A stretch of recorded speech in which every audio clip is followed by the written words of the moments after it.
We're learning how to read different types of literature in the Bible. And we're going to start by talking about biblical narrative. So narratives, in their most basic form, have characters in a setting going through a series of events. And how those events are selected and then arranged by an author, that's called the plot. A basic plot line begins with a character in her setting. But then something new or unexpected happens, causing problems that lead up to some ultimate conflict, which is then resolved and the character finds herself changed, living in a new normal. Now, when reading narratives, it's important to understand every scene in the context of its larger plot line. You can make the same story have a totally different message if you ignore where it occurs in the plot.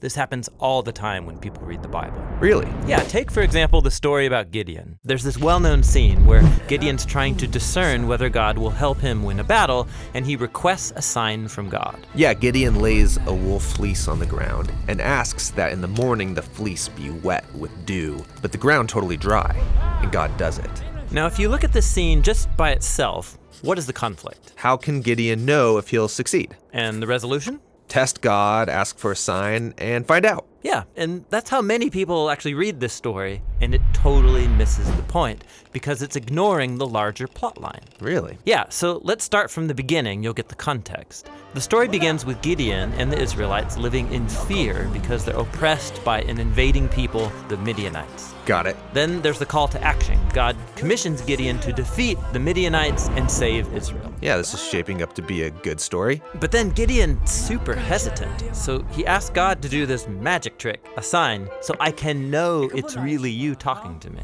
And God stoops to his level. He gives him a sign by lighting this fire on an altar. So Gideon's already asked for a sign. And that's not all. In the next scene, God tells Gideon to tear down an altar to another god, but Gideon's so afraid, he does it at night. So Gideon's skeptical and also a bit of a coward.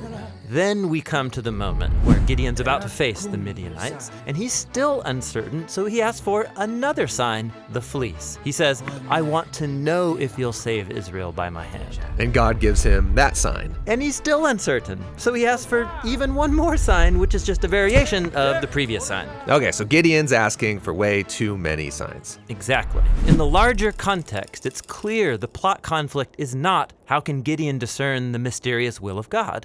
The real conflict is, when will this guy get his act together and start trusting God? Okay, so then what's the resolution? Well, you have to keep reading. So Gideon gathers this huge army, 30,000 soldiers to fight the Midianites, and God says, no, way too many men. He whittles the army down to 300. Why would he do that? Well, Gideon's been testing God, so now God returns the favor. He tells Gideon to arm these 300 soldiers with trumpets and torches, and then surround the Midianites at night and make all this noise in the hills, which sounds ridiculous, but Gideon does it.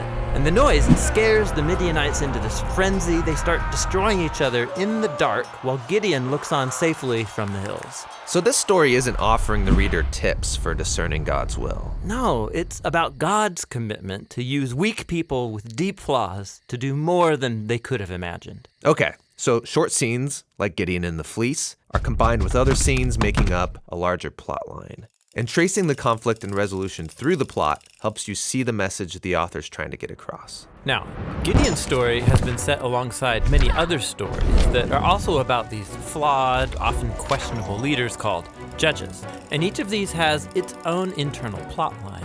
But then altogether they make up a whole movement of the biblical story, the period of the judges, and that has its own unified plot line. And there are many movements within the story of the Bible.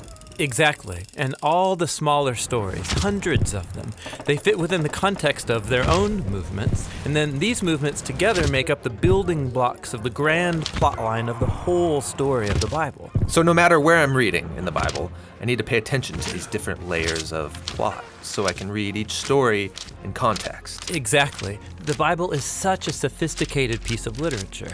And so all these smaller plot lines keep overlapping, building up the tension. And when you back up, you can see how they've all been woven together into the unified story that leads to Jesus.